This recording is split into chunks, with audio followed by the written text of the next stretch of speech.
Hi, everybody. Good afternoon. This one is going to meander a little bit, and I'm probably going to get myself in trouble, but I will try to use myself and my own foibles as an example of how this is true. So let me say first that I mean no offense by this. I'm just sort of exploring human dynamics and how things work together.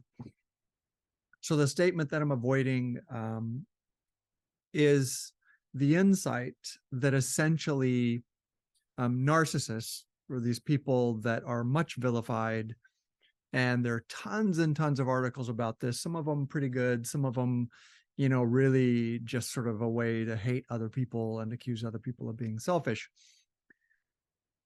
But essentially a narcissist is someone who was wounded badly enough at a young enough age that they sort of frozen somewhere between 2 and 4 years of age emotionally, and it makes them extremely self-interested to the point that they're not really capable of imagining that anyone would behave in any other way.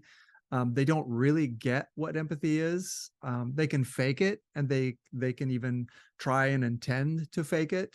But the reason people get really frustrated with overt narcissists is because no matter how they try, you can always tell that underneath it all, everything they do is really self-serving. If they're nice to you, they're trying to elicit some kind of response, or they're trying to position you in some way such that they benefit from the social connection, or they're just trying to elicit care from you. Um, if they're mean to you, they're usually doing it to try to demonstrate to someone else their power, their social positioning. So no matter how they interact, if you really get under the hood, people can begin to see that this person is entirely self-interested. And narcissists, by definition, are unable to empathize with others. And a an overt narcissist, or a toxic narcissist, is one who, as they've grown up, has become somewhat aware of their skill and aware of the fact that other people can be manipulated. And they're smart enough to get pretty good at manipulating other people. And so then the toxic narcissist, or maybe the personality disorder noted in the DSM, is the sort of person who does this maliciously. Um, some people assert that Trump is a toxic narcissist, that in fact he manipulates people and takes pleasure in it. I don't know him personally. That seems to appear that way sometimes. But a toxic or a really overt narcissist is one who doesn't even pretend that they're being nice to people. They admit that they're manipulating people. They think it's funny that they still get away with it. But most people who get accused of being a narcissist are people who are not entirely aware. And if you can really pin them down and talk them through it, they will at some point demonstrate through word or deed that they're not really sure what empathy is. And they kind of believe that everybody's manipulating, and that no matter how elegantly someone may care for someone else or may do something that looks selfless, that in the end, that person really did it for the same reason the narcissist did it. It's because it's self-serving. When pushed to it, they are the people who will say, well, you did it because it makes you feel good. And they'll interpret everything as this narcissistic, self-serving way of doing things. So there are people we call narcissists. Many times it's unfair. We're all self-interested quite often, and we should be. However, the statement that I'm going to make that I think makes people uncomfortable, but it's taken me many years of being a therapist, but also looking at my own behavior and having been a victim of narcissists, overt and sometimes covert, is that the only way a narcissist succeeds in setting up a long-term relationship to you, and then using you and abusing you and treating you in a way that over the long period you slowly are sort of broken down, become more confused, and you believe in yourself less. This process that people call narcissistic abuse. And here's again, I keep waiting to say it because I know that it's going to piss a lot of people off and hurt people's feelings. But the only reason that works is because we have our own narcissistic wound that we're unaware of, and that we also position ourselves to be the center of the universe. And we also are making everything about ourselves, but we're doing it as what might be called a covert narcissist. What is a covert narcissist? A covert narcissist is someone who seems very empathetic, and they will deeply bond with you, and they will mourn your struggles and your pain, and they are full of struggles and pain, and they're not that shiny, arrogant form of overt narcissism. They are this form of narcissism in which slowly over a long period of time, you begin to realize that it seems like they have no intention to heal. They're constantly about how much pain they're in.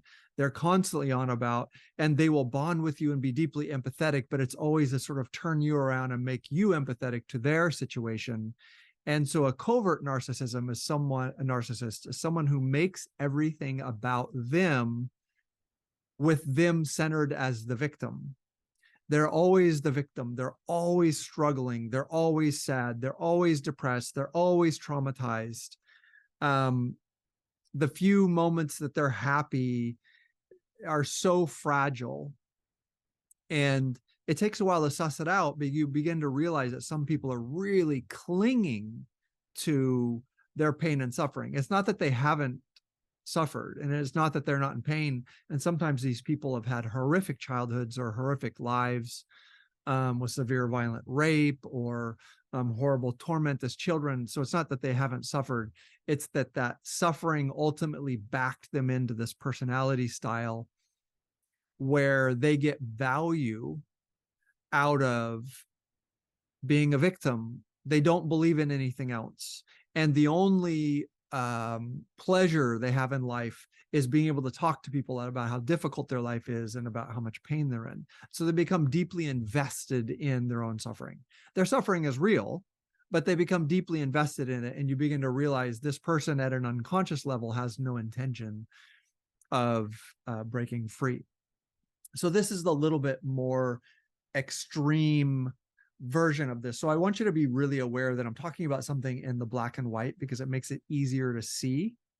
But if you've done either of these things, and we all have, this doesn't mean that you're a horrible person, or that I'm saying that you're a horrible person, or that everything's your fault if you were ever victimized by an overt narcissist. I'm saying it in an extreme way so that you can see it and then apply it to yourself. So in the interest of owning my own stuff, I'll tell you a couple of the experiences that I've had in which I began to realize that narcissists had taken advantage of me, but they had taken advantage of me because I had these pretentious, half victim, half morally superior perceptions about myself that came from my own wounding and my own trauma that I had not gotten over. And as long as those were present and alive, these narcissists instinctively knew how to say things to me and knew how to interact with me in a way that I felt trapped and didn't know how to respond, and then got sort of like beaten up a little bit by narcissists. And all of these cases were early in my career as a therapist. One of the cases was someone who had had a terrible childhood and was badly traumatized, had been in a state of trauma or depression for many decades, and had been through many therapists, and basically came in saying, I don't think therapy works, but you seem like you know a lot and I'm willing to give it a chance, right? So already it's a setup. It's a setup because I'm being offered this honored position as a therapist, as the therapist who can solve this problem that other therapists couldn't, right? And so if you're a new therapist and you're still lacking confidence and unsure of yourself, for me, also being a bit competitive in that way, it was like, oh, well, you're willing to take it. Yeah, like we're going to do this. But what that means is ultimately I was going to push myself past realistic clinical limits in order to prove that I could succeed where other therapists could not. And the only reason that happened is because I was still struggling with some low self-esteem and some lack of confidence in myself as a therapist. I had also been raised by someone with strong narcissistic tendencies. And so this sort of accessed some little boy pain in there where it's like, I wanted to do well and I wanted to prove that I could do this. So I gave it my best shot and I pushed, but ultimately I kept getting trapped between things would go really well and we'd have this amazing session and it would seem like healing was happening. And then this client would come back really, really angry every time. We'd have a good session, client would come back, walk in and be like, yeah, I'm not trying to disrespect you, but this doesn't work. And you say this or that. And, I don't know why we're doing this. And I'm not. And so there was a little bit of diplomacy, but it was essentially just saying, look, I think this is BS. And a therapist with a healthy professional self-esteem in that situation with more experience would have been very direct and very honest and said, oh, wow, like if it's not working for you, or if you think it's not working for you, I think you should choose your way out of it. Like I can make referrals if you want to try a different therapist, or you can quit, but I certainly don't want to sit here and try to talk you into something that's not working for you. What I did is I would again pitch the modality that I use, which is attachment focused EMDR, trauma resiliency model, these things that have been studied and tested. And there's a lot of scientific backing that I really believed in, and I believed in my own abilities. But what I was doing was setting myself up to put this person in a position to now make me responsible for his or her healing. Like somehow I'm some exalted, powerful being who knows something that this person doesn't know. And I'm going to put this healing on you and you're going to be healed and I'm going to succeed. And these other therapists didn't, et cetera, et cetera. And this person kept pushing the boundaries and would be a little bit more insulting and a little bit more controlling as time went on. Now, from that client's perspective, they probably just wanted out. But they didn't feel entitled. They didn't have the confidence to be like, I mean, no disrespect, I don't think this is working for me. I think I'm going to move on. They wanted me to be responsible and I wanted them to be responsible. So you see that there's this reciprocal relationship. And slowly over time, I was becoming more and more uncomfortable and more anxious in the situation where even when we did well, and there'd be a session where there seemed to be a lot of healing and the body calmed down, nervous system calmed down, some real insights seemed to pop up. Every single time, this type of client will come back really angry, a bit insulting, dismissive, putting down the results that happened so far. I got caught in this process of like tracking and going, well, this is what I've seen. I'm not trying to pep talk you, but you were in this place in the beginning and we did this work and you made these advances, this progression has been healthy and I've seen these things and you've said these things. And so you have made progress. But essentially what was happening was my lack of professional confidence, my lack of experience, but also some of my personal childhood wounds that are not completely healed.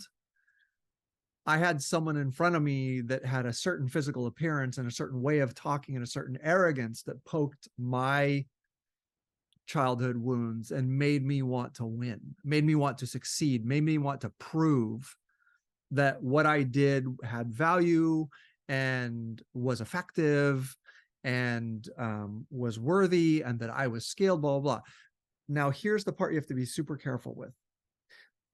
That's not what I'm saying on top. I'm a skilled therapist and I'm verbally skilled. So I was presenting everything in a very even, neutral tone because I had been well trained and I knew that you should never get invested and you should never offer investment to the client because then that will get played. And that's not even healthy.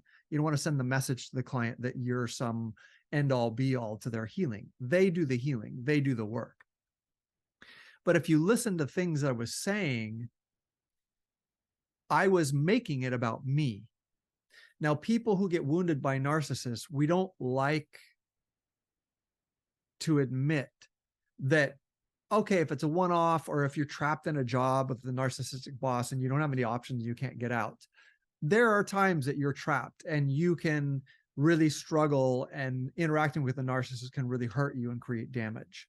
But in a case like mine, where I had a choice, I didn't need this person, I didn't need that income, I had plenty of people in my practice. The only reason it went on as long as it did, and I took the damage I did, is because I was making it about me. Now, the thing we don't like to admit when we say, oh, yeah, I get it, I was making it about me, is that's a form of narcissism. I was bringing my needs. It might have been buried. It might have been really diplomatic, but it might have been really quiet. But I was bringing my needs to that work.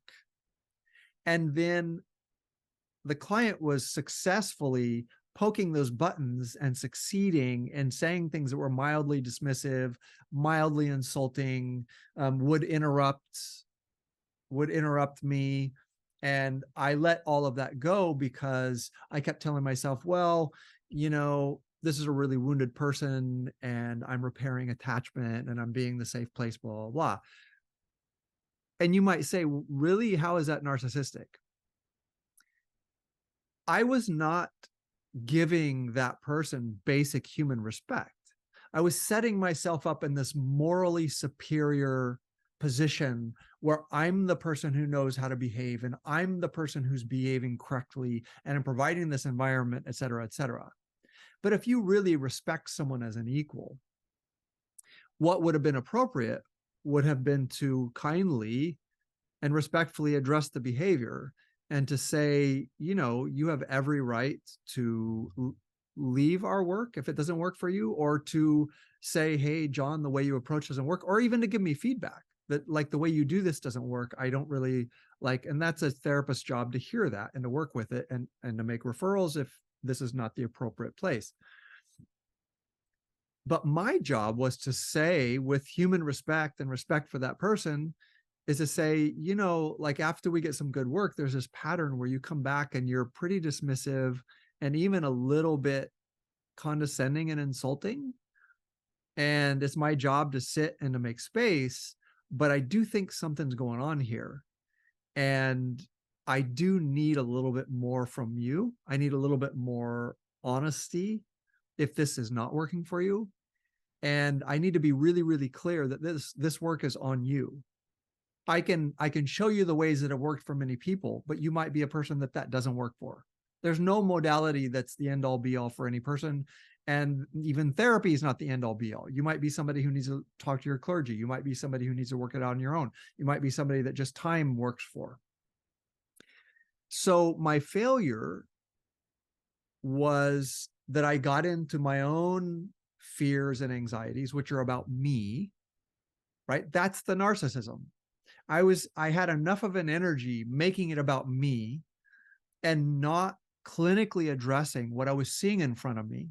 So I missed these cues of, like, there's a pattern going on here that I should talk to this person. I'm their therapist. I should talk to them respectfully and say, hey, I see this pattern and I see this behavior that doesn't really work in therapy, or it doesn't work for me. And I need to talk about changing that if we're going to work together, which is a basic respect for another equal.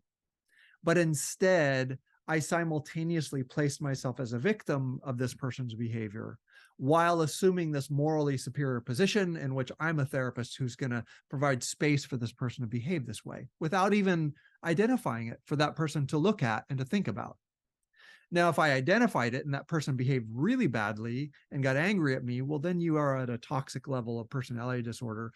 And if that's not your thing, and it's not mine, I don't do personality disorders, the extreme versions, then it's your job as a therapist to move them on.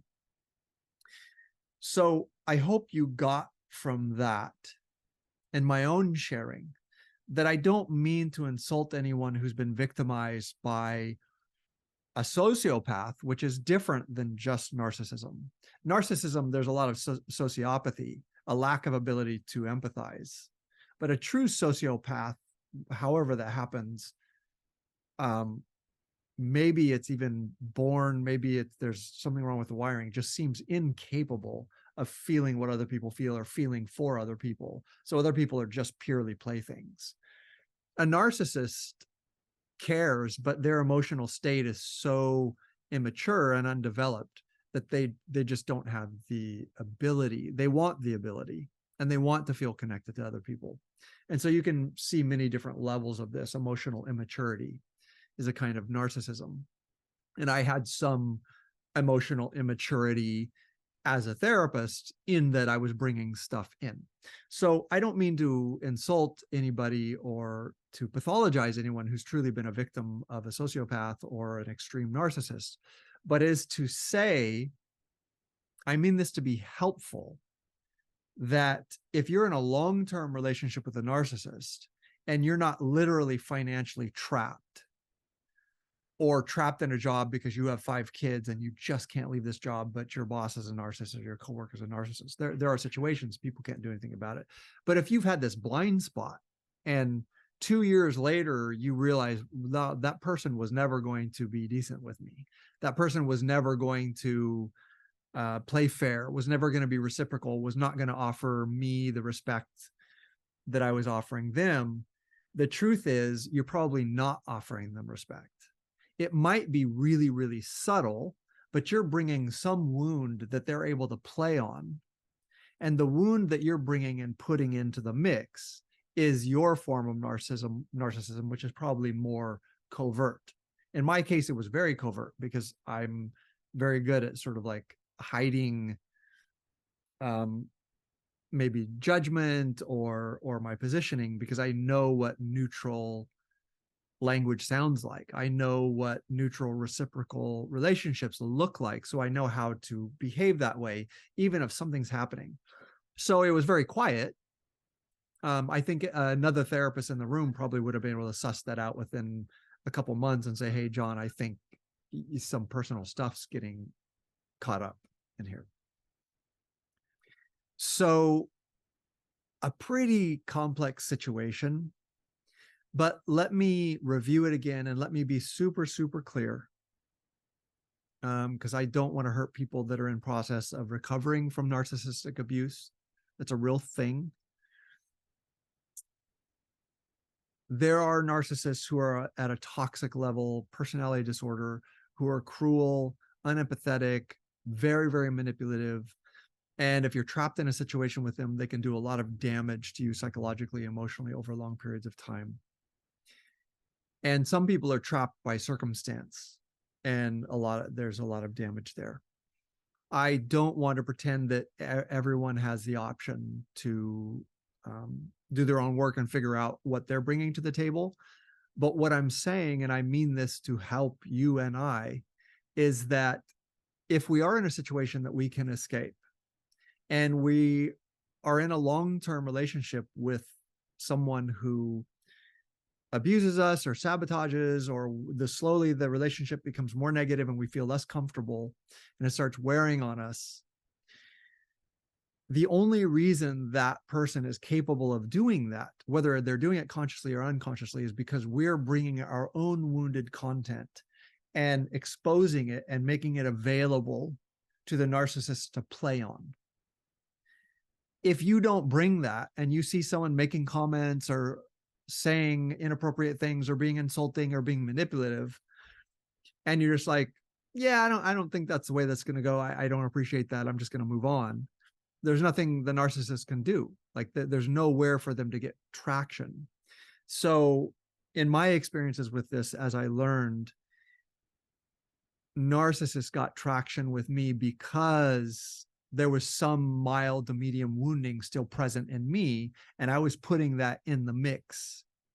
And I had a blind spot, which meant that I didn't see that I was also positioning the person, and I was taking this morally superior position, this sort of covert narcissism where I'm simultaneously being wounded and this other person's kind of a bad person because they're doing that. But at the same time, I'm morally superior because I'm the better person, et cetera, et cetera.